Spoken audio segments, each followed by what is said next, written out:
तोड़ा और चले गए और तोड़ने लगे। क्यों? पड़ोसी दौड़ कर आएगा, कहेगा भैया क्या कर रहा है? उसने कहा मैं मेहनती हूं, मेहनत कर रहा हूं। तो वो क्या कहेगा? भैया मेहनत ही करनी तो खेत में जाके करना, या मेरा काय को मार्बल तोड़ रहा है तू? हाँ? सज्जनों, जहां श्रद्धा है, जहां विश्वास है, जहां पुरुषार्थ है, वहां विवेक का जन्म होता है। विवेक यानी भगवान गणेश। गणेश जी महाराज बुद्धि के दाता है। क्या देते हैं भगवान गणेश? बुद्धि देते हैं। और आपको एक बढ़िया मैं उपाय बता दूं। आप जिन माता पिता को लगता है कि मेरा बालक थोड़ा पढ़ने में कमजोर है, या जिन बालकों को, जिन बहनों को लगता हो कि हम कब पढ़ने में कमजोर हैं, उनको क्या करना चाहिए? बुधवार के दिन, किस दिन? बुधवार के दिन दूब लेनी है। दूब किसे कहते हैं? दूध नहीं, दूब, दोबड़ी, हरी हरी दूब लेनी है, जिसके आगे 5 तिनके निकलते हो, यानी यो को न कूटियो पाड़ लियो, चारा को कूटियो भी न पाड़ना। जिसके आगे 3 भाग ध्रुवा के निकले हो या 5 निकले हो, वहां से उस दूब को तोड़ना है, अच्छे शुद्ध पानी से धोकर बुधवार के दिन भगवान गणेश पर चढ़ाना है।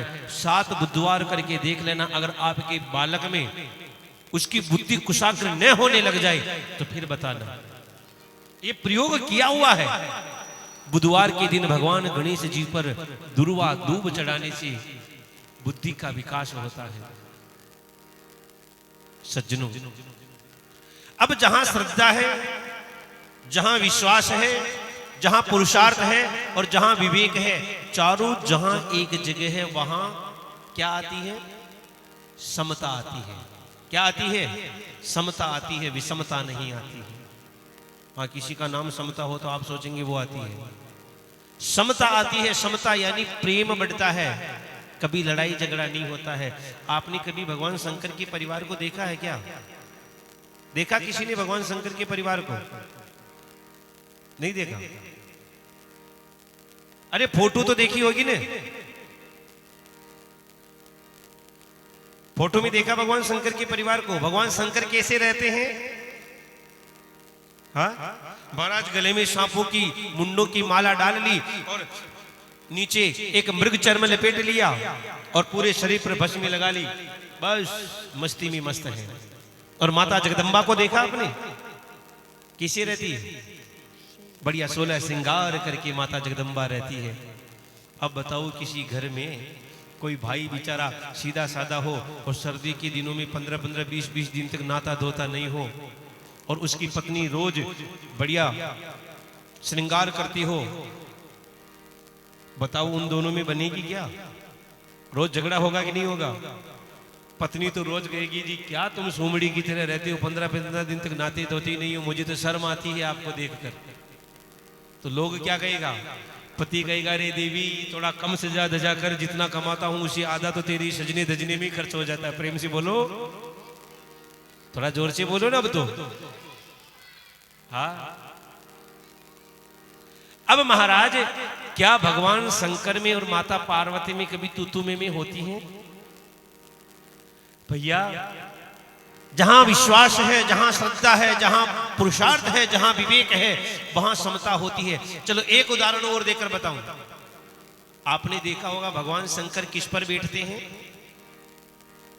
बेल पर। और माता जगदम्बा किस पर चढ़ती है? शेर पर। तो क्या कभी शेर बेल को देख ले तो छोड़ेगा क्या? क्या कभी कोई शेर बेल को देख ले तो जिंदा छोड़ेगा क्या? लेकिन यहां एक प्लेट में ही नाश्ता होता है हमारा। अब ये देखिए कि भगवान शंकर के गले में क्या है? सांप। और बड़े वाले बेटे का वाहन क्या है? स्वामी कार्तिकेय जी किस पर सवारी करते हैं? मोर पर। तो बताओ कभी मोर सांप को देख ले तो जिंदा छोड़ेगा क्या? लेकिन कभी यहां तू में ही नहीं होती। इधर भगवान शंकर के गले में है सांप और छोटे वाले बेटे का वाहन क्या है? चूहा। तो बताओ कभी सांप चूहे को देख ले तो छोड़ेगा क्या? लेकिन यहां भी कभी तू में ही नहीं होती। क्यों? क्योंकि जहां श्रद्धा है, जहां पुरुषार्थ है, विश्वास है, जहां पुरुषार्थ है, जहां विवेक है, वहां समता होती है, विषमता नहीं होती। प्रेम से बोलो, थोड़ा जोर से बोलो ना। हाँ, ये बोलने से एक बात बताऊं, कीर्तन में ताली बजाने से और जोर जोर से बोलने से सर्दी नहीं लगती है। हाँ, थे देख रहे हो ना, मैं इतना गवा फिर 16 वोट बेटा थी माने सी लाग रही, महाराज ने लागी नहीं कहा मैं ते देरू बोल रही हूँ ने। हाँ तो बोलने को गुरु जी बोलो जी, प्रेम से बोलो महाराज। राजऋषि परीक्षित ने पूछा, गुरुदेव आपने महाराज मनु की जो 5 संतान बताई थी, जिनमें 3 कन्या और 2 बेटे, 3 कन्याएं जो कल अपन सुन रहे थे ना, थोड़ा जल्दी जल्दी में सुना था। महाराज मनु की 3 बेटियां हुई थी, आकुति, देवहूति और प्रसूति, जिनकी तीनों की कथा आपने सुनी थी। आकुति नाम की कन्या रुचि नाम के प्रजापति को दी, प्रसूति नाम की कन्या दक्ष नाम के प्रजापति को प्रदान की, और देवहूति नाम की कन्या कर्दम जी को प्रदान की। और महाराज मनु के 2 बेटे भी थे, एक का नाम था उत्तानपाद और दूसरे का नाम था प्रियव्रत। 2 बेटे थे और 3 बेटियां थी। भगवान सुखदेव से राजऋषि परीक्षित ने कहा, गुरुदेव अब आप मुझे महाराज उत्तानपाद की चरित्र का वर्णन सुनाइए ना, मुझे उनकी कथा सुनने का मन है। भगवान सुखदेव कहते हैं, राजन महाराज मनु की जो बड़े बेटे हैं उनका नाम है उत्तानपाद। क्या नाम है? उत्तानपाद। बड़े धर्मात्मा राजा हैं, अपनी प्रजा को पुत्र की तरह मानते हैं, प्रजा को बेटा बेटी समझकर व्यवहार रखते हैं। इनकी पत्नी जो है महाराज बड़ी धर्मवती, बड़ी पतिव्रता नारी है, जिनका नाम है सुनीति। क्या नाम है? सुनीति। लेकिन महाराज उत्तानपाद की कोई संतान नहीं थी, कोई बेटा बेटी नहीं था। महाराज ने मन में विचार किया, अरे कि मेरे बेटा बेटी नहीं है। एक दिन कहीं बाहर घूमने के लिए गए थे, किसी और राज्य में पधारे थे महाराज उत्तानपाद, और वहां से उन्हें एक कोई राजकुमारी मन को भा गई। और उन्होंने सोचा कि देखो जी भाई, राजाओं में तो बहुपत्नी नियम होता है, राजा कई शादियां कर सकते हैं। अब पहली वाली रानी से बेटा नहीं है तो एक विवाह और कर लो, हो सकता है इससे बेटा हो जाए। और महाराज उत्तानपाद ने एक विवाह इस राजकुमारी के साथ कर लिया, और विवाह करके घर आ रहे थे, अपने नगर को आ रहे थे, तो नगर में आकर देखा महाराज नगरवासी बड़ी धूमधाम से पूरी नगर को सजा रखा है, दुल्हन की तरह नगर को सजाया हुआ है। जगह जगह बांदरवार बांधी हुई है, रंगोलियां बनाई हुई है, दीपक जलाए हुए हैं, लोग खुशियां मना रहे थे। महाराज उत्तानपाद ने सोचा रे कि मैं विवाह करके आया, इसका इनको पता कैसे चला? भाई मैंने विवाह किया ये पता इनको है नहीं, और जब पता नहीं है तो फिर ये खुशियां किस बात की मना रहे हैं? किसी नगरवासी से पूछा, रे भैया क्या बात है, किस बात की खुशी मना रहे हो? नगरवासी ने कहा, महाराज आपको पता नहीं है, अभी अभी रनिवास से सूचना आई है कि हमारे को राजकुमार मिलने वाला है और आप पिता बनने वाले हैं। क्योंकि ये सूचना प्राय 1 महीने के बाद आती है ना, और राजा को पता नहीं था, राजा दूसरा विवाह करके आ गया। अब राजा ने सोचा चलो कोई बात नहीं, विवाह करके आ गए हैं तो रख लेंगे दोनों को। अब महाराज जैसे ही वो छोटी वाली जो रानी, जिसका नाम है सुरुचि, क्या नाम है? सुरुचि।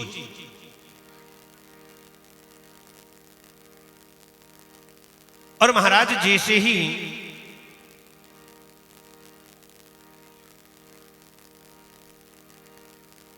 सुरुचि महल में आई और बड़ी वाली रानी को देखा, राजा से पूछा कि ये कौन है? राजा ने कहा ये मेरी पहली वाली रानी। सुरुचि ने कह दिया ये रहेगी तो मैं नहीं रहूंगी, या तो इसको रख लो या मुझे रख लो। और आज महाराज इस सुरुचि के रूप पर आकृष्ट हो गए, गोरी चमड़ी पर आकृष्ट हो गए, और मानो अपनी बड़ी वाली रानी को त्याग ही दिया हो। और महाराज अब राजा थे, नियम है, मर्यादा है, तो एक और अलग से महल बना दिया और उसमें महारानी सुनीति रहने लगी।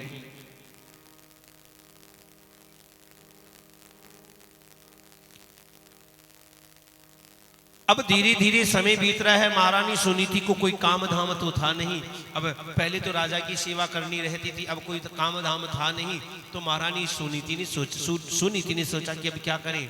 तो महाराज गांव के बाहर संतों का आश्रम था और संत लोग जब सत्संग करते तो महारानी सुनीति वहां सत्संग सुनने पहुंच जाती, सत्संग सुनती।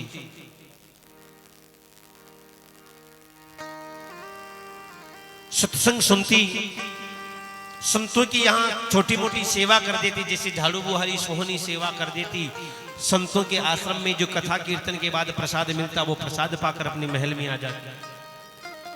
ऐसे करते करते करते धीरे धीरे समय बीत रहा था और महारानी सुनीति के गर्भ में बालक 9 माह पूर्ण कर रहा था। और धीरे धीरे समय आया और महारानी सुनीति के गर्भ से एक सुंदर से बालक का जन्म हुआ और उसका नाम रखा, क्या नाम रखा? ध्रुव।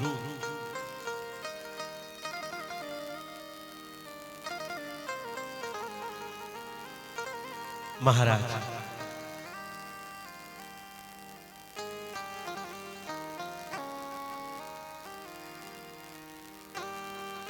अब 2 महीने निकले और महारानी सुनीति अब वापस, बालक 2 महीने का हो गया तो महल से बाहर आने जाने लगी। तो अब महारानी सुनीति अपने नन्हे से बालक को लेकर जाती और संतों के आश्रम में कथा सत्संग सुनती। ऐसे करते करते कई वर्ष बीत गए, 2-3 वर्ष बीते होंगे। बालक धीरे धीरे बड़ा हो रहा है। अब जब बालक बड़ा हो रहा है तो बालक मां के गर्भ से लेकर बड़े होने तक कथा कीर्तन ही तो सुन रहा है। इधर कुछ वर्षों के बाद जब संत वहां से जाने लगे, क्योंकि संत और पानी एक जगह ठहरना नहीं चाहिए महाराज। हाँ, पानी भी एक जगह ज्यादा रुक जाएगा ना तो सड़ने लग जाएगा, कीड़े पड़ने लग जाएगा। पानी में, आपने बहते हुए पानी में कभी कीड़े देखे क्या? बहते हुए पानी में कभी कीड़े नहीं पड़ते। संत भी एक जगह ज्यादा रुके तो वहां उनमें मोह और आकर्षण होने का खतरा रहता है। संतों ने सोचा कि 2-4 वर्ष यहां बिता ली, अब तो कहीं और जगह देखना चाहिए, क्योंकि यहां ज्यादा रहेंगे तो लोगों का मोह बढ़ जाएगा। संत जाने लगे, माता सुनीति से कहने लगे, बेटी तुमने हमारी खूब सेवा की, हमारा मन है कि हम तुम्हें कुछ आशीर्वाद देकर जाएं, बेटा मांगो। माता सुनीति ने हाथ जोड़ लिए, कहा महाराज अब मुझे क्या चाहिए?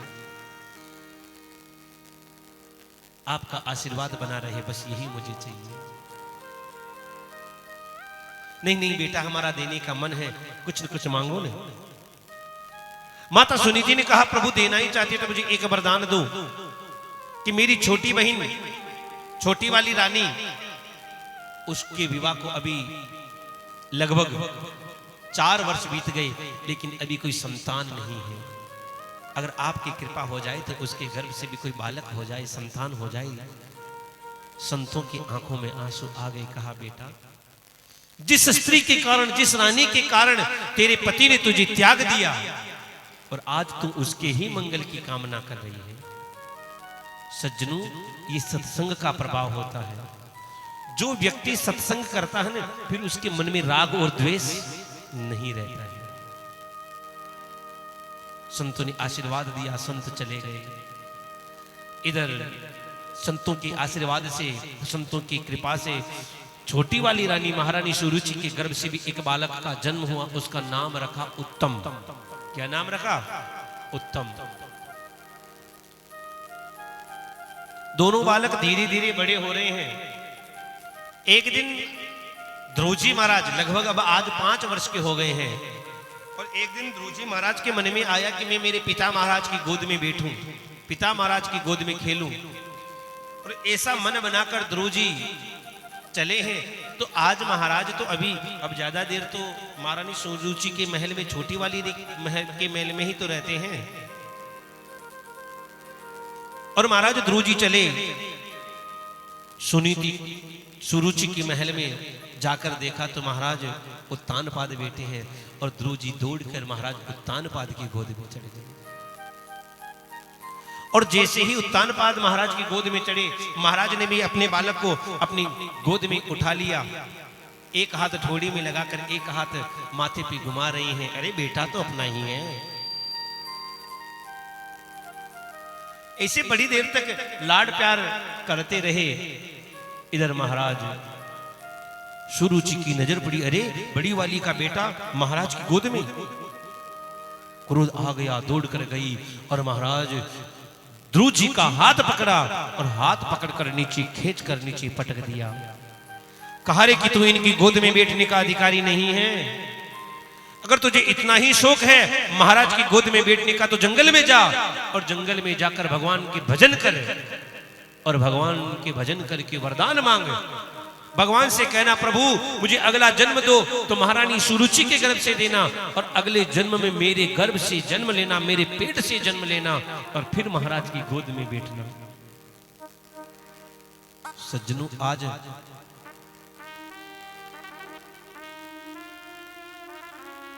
महाराज ध्रुव जी को माता सुरुचि ने इतनी बड़ी बात बोल दी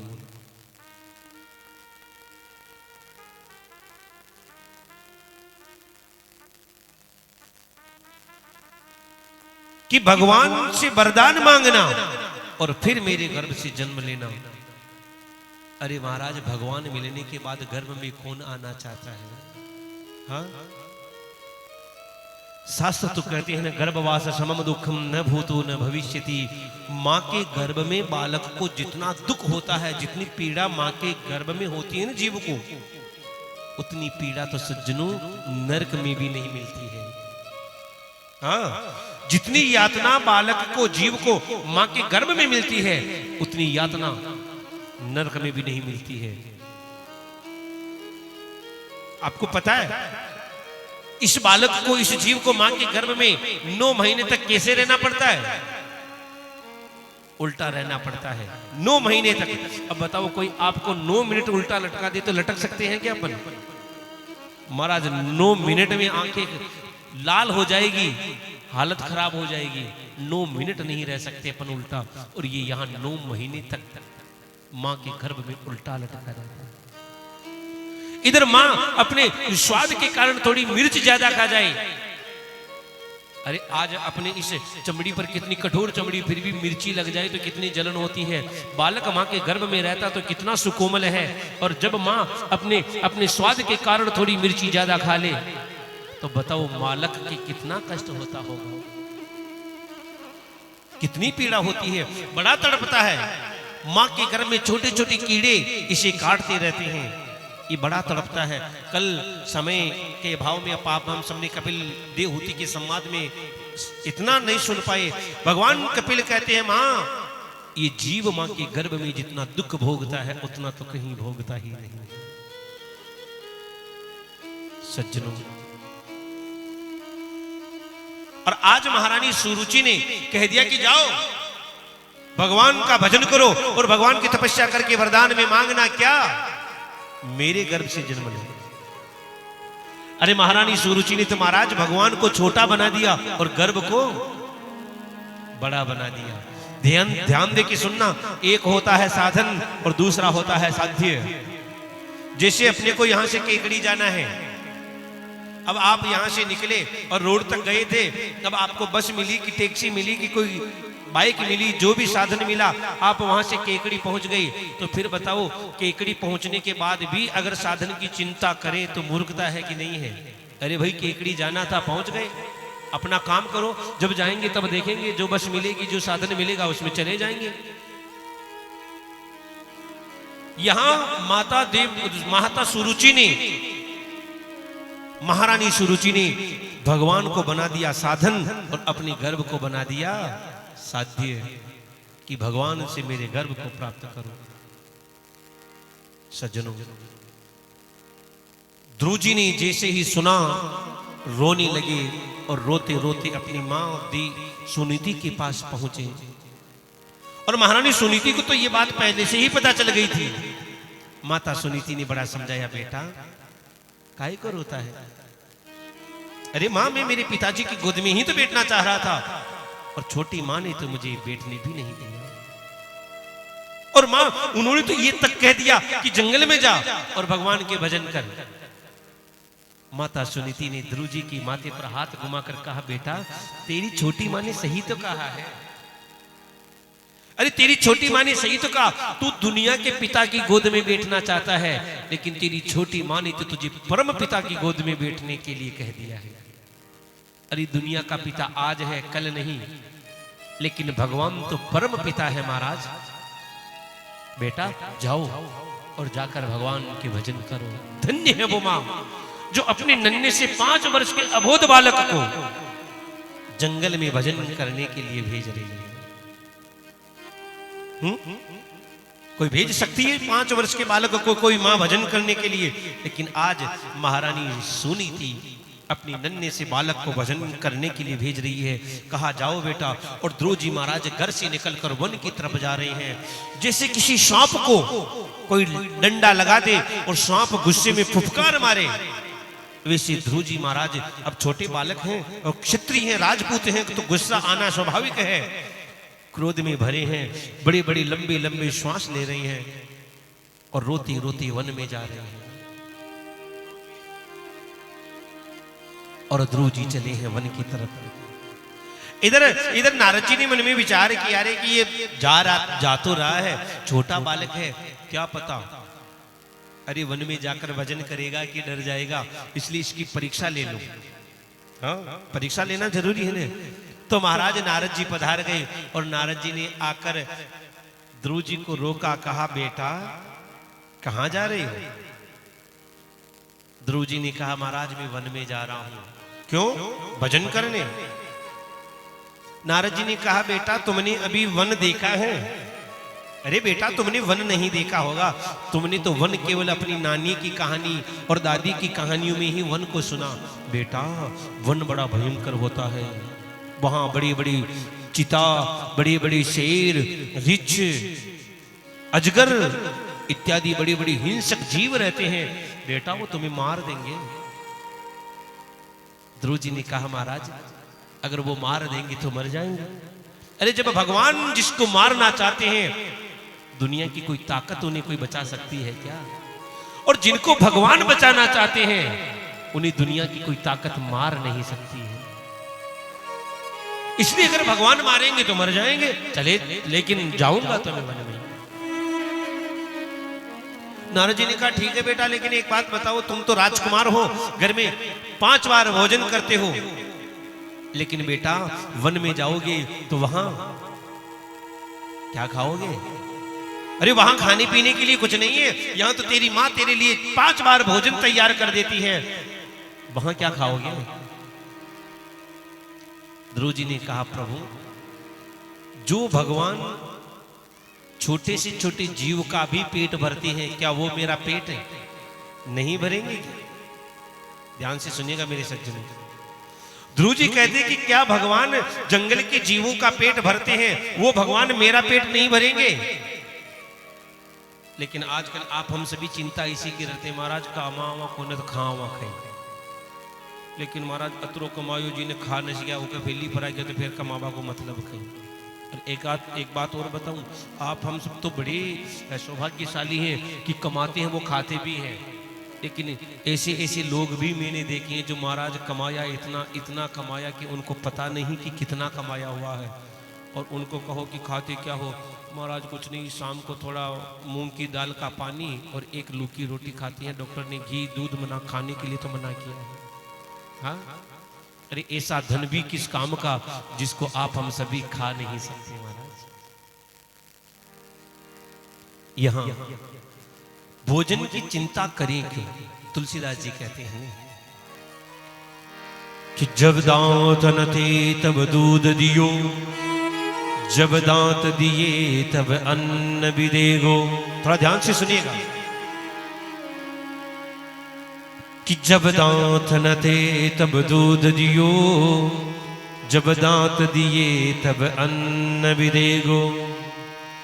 कि जल में थल में सबकी सुध लेत, तो तेरी भी सुध जरूर लहेगो। कि जान को देत अजान को देत, जहान को देत तो को भी देगो।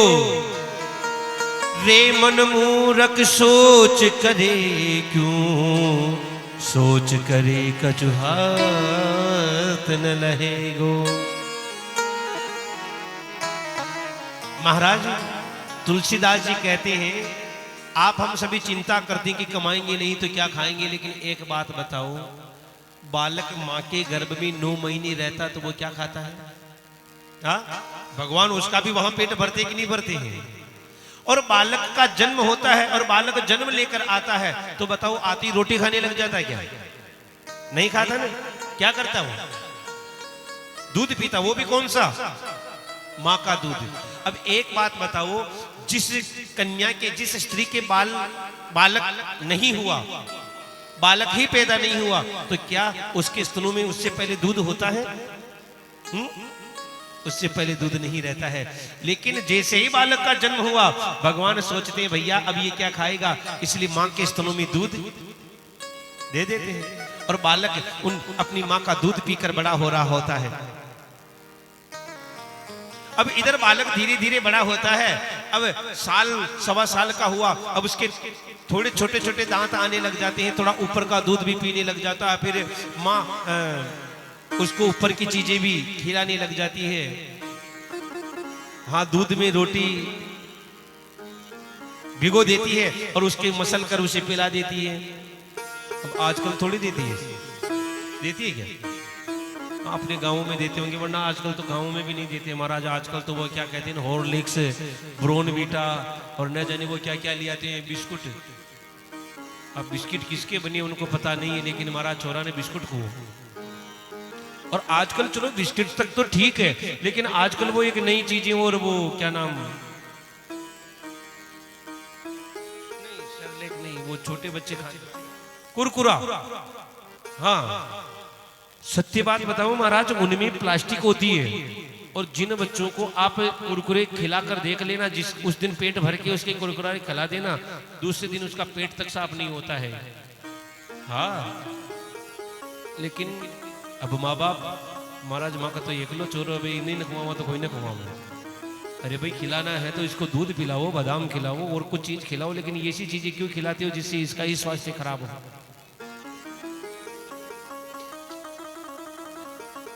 महाराज ध्रुव जी, मतलब यहां जब बालक थोड़ा सा बड़ा होता है तो छोटे छोटे दूध के दांत आते हैं, वो ऊपर की कोई चीज खाकर पेट भरने लगता है, तो भगवान क्या करते हैं, उसके माँ के स्तनों से दूध का कनेक्शन धीरे धीरे काट देते हैं। जब 2-3 साल का बालक हो जाता है, ऊपर की चीजें खा के पेट भरने लग जाता है, तो फिर माँ के स्तनों में भी दूध गायब ही हो जाता है, क्योंकि भाई अब तेरा पेट ऊपर की चीजें खा के भर रहा है, तो इसकी क्या जरूरत है। अब बालक 5-6 साल का हो गया, अब पेट में भूख थोड़ी जोर से लगने लग जाती है, थोड़ा अच्छे खाने वाला हो जाता है, तो भगवान क्या करते हैं, कहते हैं भैया ये दूध के दांत वापस दे दे और मजबूत वाले दांत ले ले। हाँ, और दूध के दांत चले जाते हैं और मजबूत वाले दांत आ जाते हैं। अब वो महाराज मजबूत वाले दांतों से चने भी चाव जाएगा, और जैसे ही 50-55 साल का हुआ, अब फिर वापस पेट की अग्नि थोड़ी मंद हो जाती है, कमजोर हो जाती है, फिर भगवान कहते भाई अब तू बाटी खाने लायक नहीं रहा, तो एक काम कर, वापस ये दांत दे दे, तो कि अब खिचड़ी खाकर ही, दलिया खाकर ही पेट भर। लेकिन ये जीव भगवान से कहता है, भगवान मैं कोई आपसे कम थोड़ी हूं। तो महाराज जैसे ही वो दांत गिरते हैं, एक आध दांत रह जाए तो डॉक्टर के पास जाकर उसको भी गिरवा देते हैं, और बढ़िया मजबूत बत्ती सी बंधवा लेंगे, जिससे पत्थर भी जा बजाएंगे। प्रेम से बोलो जय श्री कृष्ण। मेरा कहने का तात्पर्य यह है कि जब मां के स्तनों में बालक का जन्म होता है, तो भगवान मां के स्तनों में दूध देता है, और जब दांत दे देता है तो भगवान क्या अन्न नहीं देगा? अरे भैया ओ राधे, ए दादा अडन बैठ, वो अपनो उठने वो बात सफाई होगी उठे आराम उठा बरा जो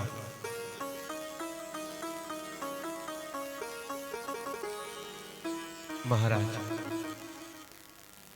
भगवान सबका पेट भरते हैं। ध्रुव जी कहते हैं महाराज, ध्रुव जी कहते हैं कि जो भगवान उन सबका पेट भरते हैं, क्या वो मेरा पेट नहीं भरेंगे? अच्छा, भगवान नारद जी कहते हैं ध्रुव कोई बात नहीं, लेकिन भैया तू भजन करने जा रहा है और बिना गुरु के भजन नहीं कर सकते हैं, बिना गुरु के ज्ञान नहीं हो सकता है, तो क्या तूने कोई गुरु बनाया? ध्रुव जी ने कहा महाराज अब तक तो नहीं बनाया, लेकिन आप ही मेरे गुरु बन जाओ ना। हाँ, आपसे बड़ा मुझे गुरु कौन मिलेगा? और हाँ ध्यान दे के सुनना, गुरु आवश्यक है। आप कहोगे महाराज गुरु जी की क्या जरूरत है? गुरु व्यक्ति को अंधकार से प्रकाश की ओर लेकर जाता है। घु यानी अंधकार, रू यानी प्रकाश। जो अपने शिष्य को अंधकार से, अज्ञान से ज्ञान की ओर लेकर जाए, उसी का नाम गुरु है। हाँ, एक बार क्या हुआ, एक गांव में कोई एक भगत जी थे। भगत जी ने कहीं कथा सुनी कि भगवान शंकर की तपस्या करने से, ओम नमः शिवाय मंत्र जपने से भगवान शिव जी प्रसन्न हो जाते हैं। तो वो भगत जी क्या किया, जंगल में चले गए और जंगल में जाकर 1 महीने तक ओम नमः शिवाय जपते रहे। महाराज 1 महीने तक जब उन्होंने जपा तो शिव जी प्रसन्न हो गए। शिव जी ने कहा भगत मांग, मेरा मन है तुझे देने का, जो तू मांगेगा मैं दूंगा, लेकिन हाँ एक वरदान ही दूंगा, क्योंकि तूने 1 महीने तपस्या करी ना, इसलिए एक वरदान दूंगा।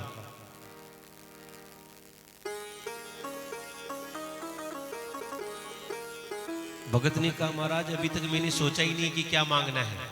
एक काम करो, 5 मिनट रुको, घर जाकर पूछ कर आ जाऊं कि क्या मांगू। और महाराज भगत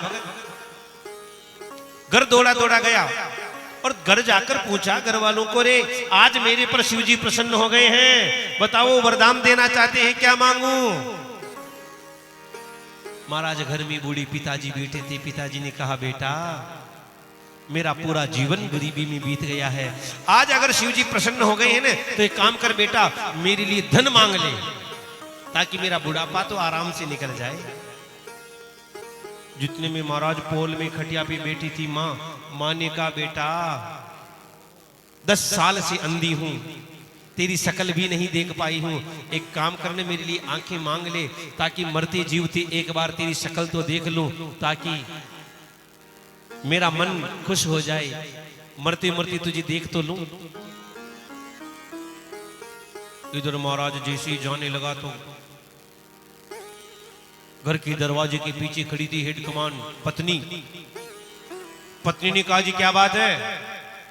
उसने कहा रे देवी शिव जी प्रसन्न हुए हैं, वरदान देना चाहते हैं, क्या मांगू? उसने कहा मैं सुन रही हूँ कोई आंखें मांग रहा, कोई धन मांग रहा। देखो जी आंखों को लेकर भी क्या करोगे, बुढ़ी अम्मा तो मैं 1-2 साल की मेहमान है, फिर क्या मतलब है आंखों का? और तुम धन मांग भी लोगे और धन मांग लोगे, लेकिन उस धन को खाने वाला ही नहीं होगा, तो धन से क्या मतलब है? तो एक काम करो ना, आप मेरे लिए बेटा मांग लो।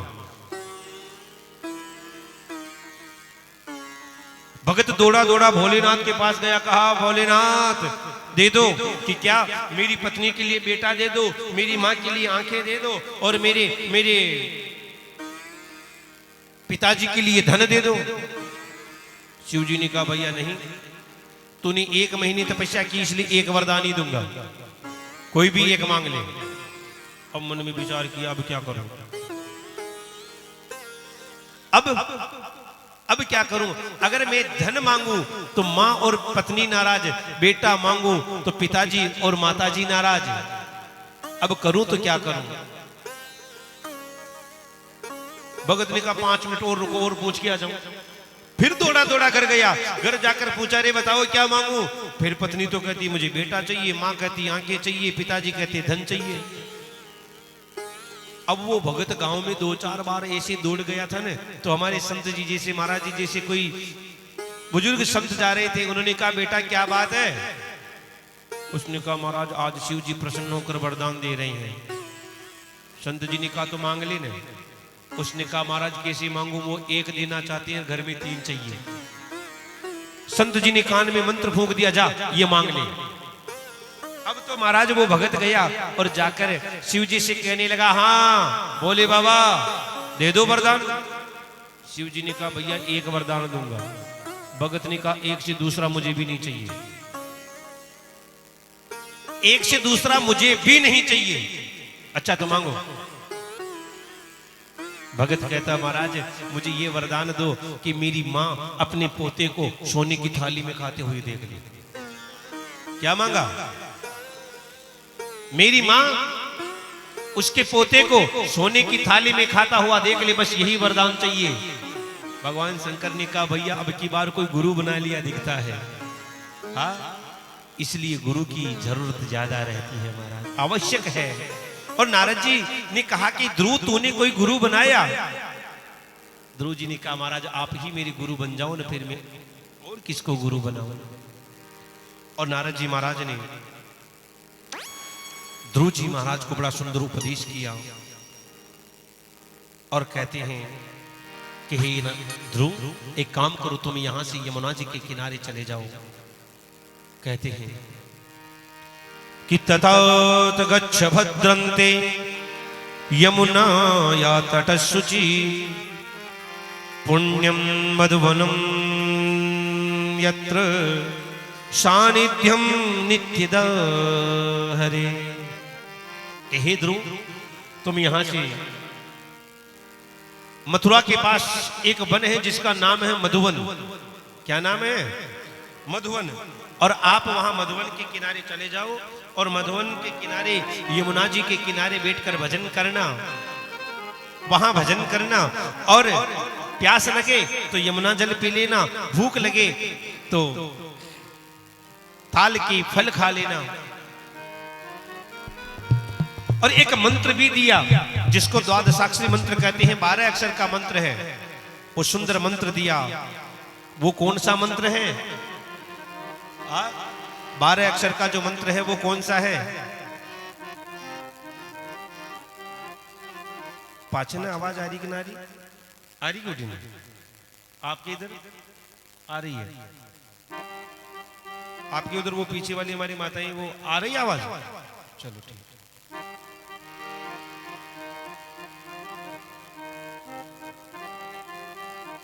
क्या हिसाब है उनका? हाँ उनका कोई भरोसा नहीं, वो कभी भी आकर फिर, क्योंकि आज की व्यवस्था देखो आज का ही है और उनको भी आना जरूरी था जी, क्योंकि लोगों का लोभ मिट नहीं रहा था हमारा। आज मैंने तो खेत इंजन चलावा जानो पड़ा। वो तो आज ही हमारा छोरा ने पान करवा छोड़ रहे हो। हाँ जैसे वो कथा सुनने पधारी, वो मेरे ऊपर एहसान करने आए हो ने महाराज मुझे छोरा ने पान करवा छोड़ रहे हो। हाँ अब आज तक छोरा ने छुट्टी तड़कू तो छोरो भी बटवा जाए फिर प्रेम से बोलो जय श्री कृष्ण। ठाकुर जी ने कहा चलो ये झंझटी मेट देता हूं, 2-4 दिन पांड की टेंशन ही खत्म। तो महाराज ध्रुव जी को ये द्वादशाक्षरी मंत्र दिया जिसमें 12 अक्षर है। ओम नमो भगवते वासुदेवाय। कौन सा मंत्र है? ओम नमो भगवते, ध्यान से सुनना, ओम नमो भगवते वासुदेवाय, ये द्वादशाक्षरी मंत्र है। एक बार अपने गांव में जैसी कथा होती है ना वैसी कथा हो रही थी, तो वहां पंडित जी भी कोई बूढ़े थे बेचारे और साउंड भी थोड़ा गड़बड़ था। अब पंडित जी ने भी बताया तो सही था, लेकिन साउंड से आवाज सही नहीं आई। अब वो भगत घर में चला गया और महाराज अब घर में जाकर माला जपने लगा। महाराज उसने माला उठा ली और माला में मंत्र जपता है। अब पंडित जी ने तो कहा था ओम नमो भगवते वासुदेवाय, और वो मंत्र जपता ओम नमो भागरती बादी लाए। हाँ तो ऐसी नहीं, ओम नमो भगवते वासुदेवाय। ध्रुव जी महाराज पधारे हैं यहां यमुना जी के तट पर।